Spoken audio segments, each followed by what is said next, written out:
ملګرو ماته د 600 نه زیات د میټرک د طالب علمانو د مبارکبادو میسجونه راغلي دي.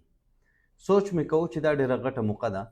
ولې نه چې دا مبارکباد موږ د امن سره وتړو او یو نوی ټرند لانچ کړو چې دا سټوډنټان چې دا دومره زیاتې نمبرې اخیستلي دي خو دا په بدامنۍ پریشانه دي، خفه دي پې. د دې والدین د دوی د نمبرو باندې دومره خوشحاله نه دي څومره چې په بدامنۍ خفه دي. نو سوچ میں کہوں کہ داسې یو ٹرینڈ لانچ شي چې میرا نام وحید خان تاجک ہے، میں نے میٹرک میں 1100 نمبر لی ہے اور اپنی اسکول میں پہلی پوزیشن حاصل کی ہے، لیکن میں اپنی اس کامیابی پر اتنا زیادہ خوش نہیں ہوں جتنا میں باجوڑ کے بدامنی پر پریشان ہوں. میں امن چاہتا ہوں. میرے والدین میرے کامیابی پر اتنے خوش نہیں جتنے باجوڑ کے بدامنی پر پریشان ہیں. میرے والدین بھی امن چاہتے ہیں کیونکہ امن سب سے پہلے ہے. تعلیم سے پہلے امن ہے. اگر امن ہو تو ہم تعلیم حاصل کر سکتے ہیں. اگر امن ہو تو ہم آگے بڑھ سکتے ہیں.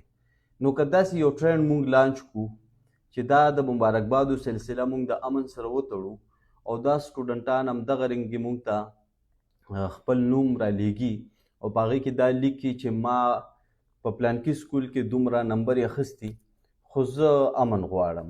لکه څرنګه چې یو فلم جوړ شوی و چې my name is خان but I am not a terrorist.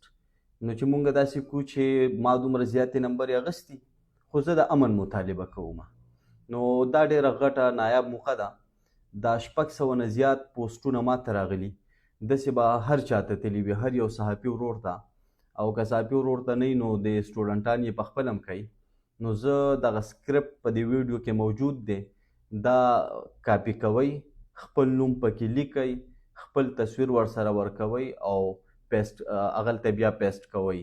که ماته هم رالیږئ نو دغه سکرپټ کې خپل نوم ځای کوئ، د خپل پلار نوم، د خپل سکول نوم، خپلې نمبرې او ماته یې رالیږئ او اپلوډ کوو به یې.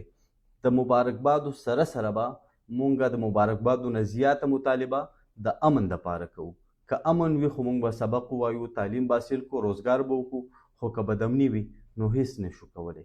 نو ځئ چې د دې موقع نه فایده اوچت وکړو او په شریکه سره یو ټرینډ جوړ کړو او امن وغواړو.